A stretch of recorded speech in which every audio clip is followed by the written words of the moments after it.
मैं हूं Habib Jatoi SJ channel के programme issue of the day के साथ। नाज़रीन, आज का हमारा मौजू है कि चीन के सदर शी जिनपिंग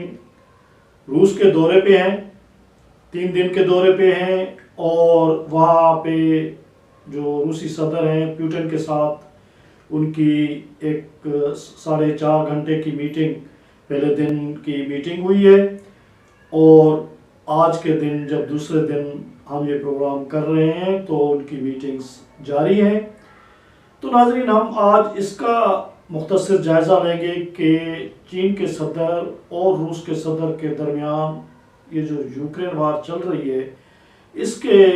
इन हालात में इस मीटिंग की अहमियत क्या है, ख़ास तौर पर यूक्रेन वार पे इस मीटिंग के क्या असरात पड़ेंगे और ओवरऑल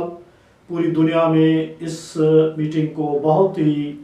जो है वो गौर से देखा जा रहा है। यूरोप, अमेरिका और पूरी दुनिया इस मीटिंग के पे नज़रें जमाई हुई है कि इस मीटिंग के नताइज क्या होंगे और ख़ास तौर पे जो चीन के सदर शी जिनपिंग यूक्रेन वार के ख़ात्मे के लिए या उसकी सीज फायर के लिए जो 12 नुकाती एजेंडा लाए हैं या अपना प्रोपोजल लाए हैं, वो जो सदर पुतिन से वो उस पर डिस्कस करेंगे, उसके नताइज क्या निकलेंगे और उसकी कामयाबी के कितने इम्कान हैं, इस पे हम इसका जायज़ा लेंगे। क्योंकि नाज़रीन, ये जो यूक्रेन वार है, इसको जैसे पूरी दुनिया में ये कहा जा रहा है कि ये यूक्रेन वार सिर्फ रूस और यूक्रेन के बीच में जंग नहीं है, लेकिन जिस तरह से हालात ख़राब हो रहे हैं और दूसरे ममालिक, ख़ास तौर पे मगरब के ममालिक, यूरोप और अमेरिका, नेटो इसमें डायरेक्टली इन्वॉल्व हो रहे हैं और मज़ीद हो रहे हैं, तो इससे बहुत बड़ा ख़तरा ये है कि दुनिया के जो अस्करी माहिरीन हैं वो तो ये कह रहे हैं कि यूक्रेन वार अल्लाह न करे किसी तीसरी आलमी जंग में तब्दील हो सकती है। तो इसको रोकने के लिए जो चीनी सदर शी जिनपिंग का 12 पॉइंट प्रोपोजल है, पीस प्रोपोजल है, तो उस पर भी डिस्कस किया जाएगा। इन सारे मामलों पे नाज़रीन मुख्तसरन हम आज के इस मौजू पे इस प्रोग्राम में बात करेंगे। तो नाज़रीन, सबसे पहले इस चीज़ को समझने की ज़रूरत है कि सदर पुतिन या रूसी जो हुकाम है वो आखिर यूक्रेन पे उन्होंने हमला क्यों किया और वो आखिर जंग पे बज़िद क्यों है और उसके असबाब क्या हैं। तो नाज़रीन, हम मुख्तसरन, बिल्कुल ही मुख्तसरन ये आपको बता रहे हैं कि क्योंकि रूस का और अमेरिका का बहुत जो बड़ा एक कोल्ड वार का ज़माना उन्होंने देखा है, एक दूसरे के ख़िलाफ़ उन्होंने बहुत कैंपेन्स चलाई हैं और बहुत सारी प्रॉक्सी वार एक दूसरे के ख़िलाफ़ लड़ी हैं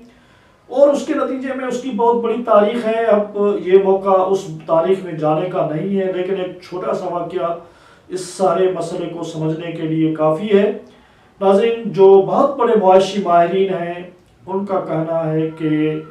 1986 में 1986 में अमेरिकन्स ने क्या किया कि उन्होंने सऊदी हुक्मरान किंग के पास गए और उनसे कहा कि आप तेल की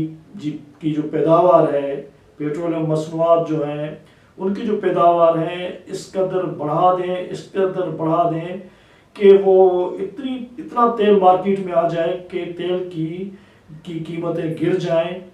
और एक प्लान के तहत अमेरिका ने उन्हें सऊदी से और अपने दूसरे जो इत्तेहादी ममालिक थे उनसे तेल की पैदावार इस हद तक बढ़ा दी कि जो ऑयल फ्लड के नाम से वो मूव जानी जाती है पूरी दुनिया में। ऑयल फ्लड एक जैसे कि एक सैलाब आ जाता है, सैलाब मार्केट में आ गया। और उस वक़्त जो 1986 में जो इस ऑयल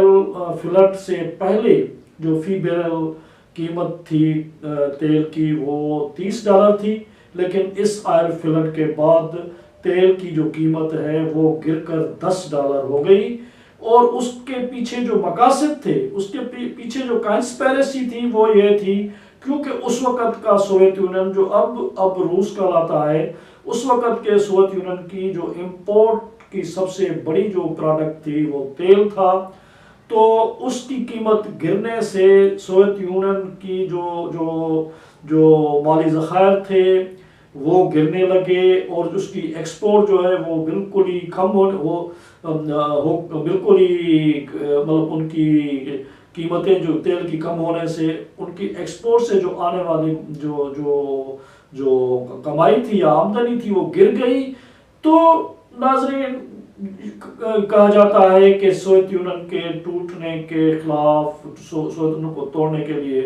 कोल्ड वार के ज़माने से और बहुत सी चालें चली गई होंगी, लेकिन ये ऐसी चाल थी, ये ऐसा ऐसा वार था कि सोवियत यूनियन उससे निकल नहीं सका और 1991 में सोवियत यूनियन टूट गया। और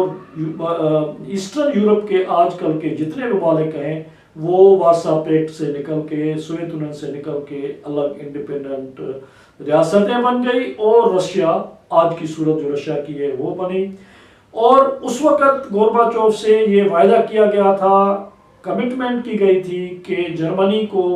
नेटो में शामिल कर दिया जाएगा। उसके बाद किसी मुल्क को, ईस्टर्न यूरोप के किसी भी दूसरे मुल्क को जो है वो नेटो में मेंबरशिप नहीं दी जाएगी। लेकिन उसके बाद उस कमिटमेंट को तोड़ा गया और हर कमिटमेंट को तोड़ते हुए आज 14 ममालिक जो हैं वो यूरोप एंड ईस्टर्न यूरोप के 14 ममालिक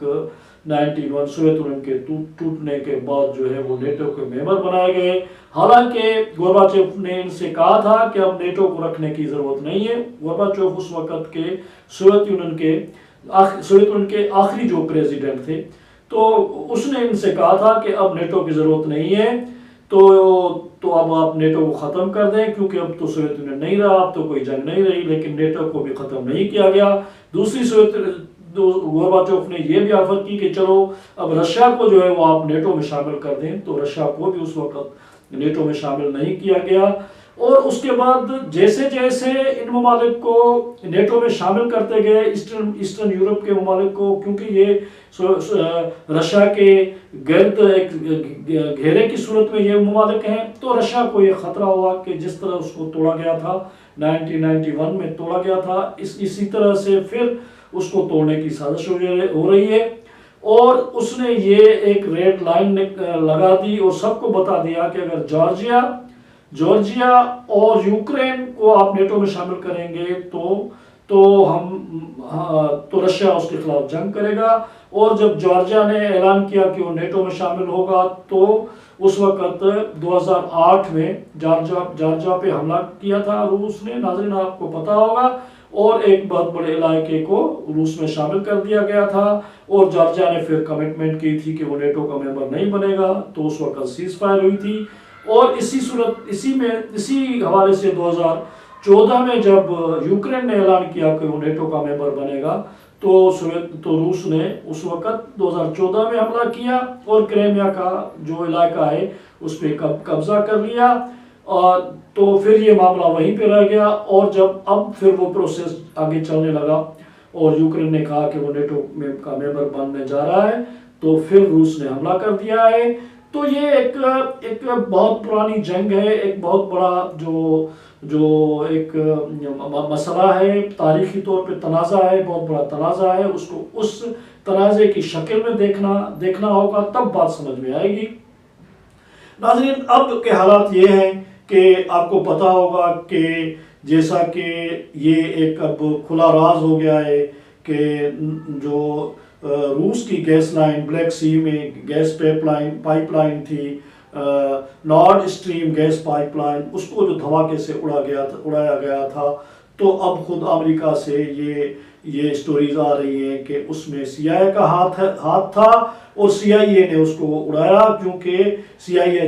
अमेरिकन ये चाहते थे कि जो यूरोप की डिपेंडेंस है गैस की रशिया के ऊपर, जब तक ये ख़त्म नहीं होगी तब तक यूरोप पूरी तरह से रशिया के खिलाफ यूक्रेन के जंग में शामिल नहीं होगा। यूरोप के वो ममालिक जो ईस्टर्न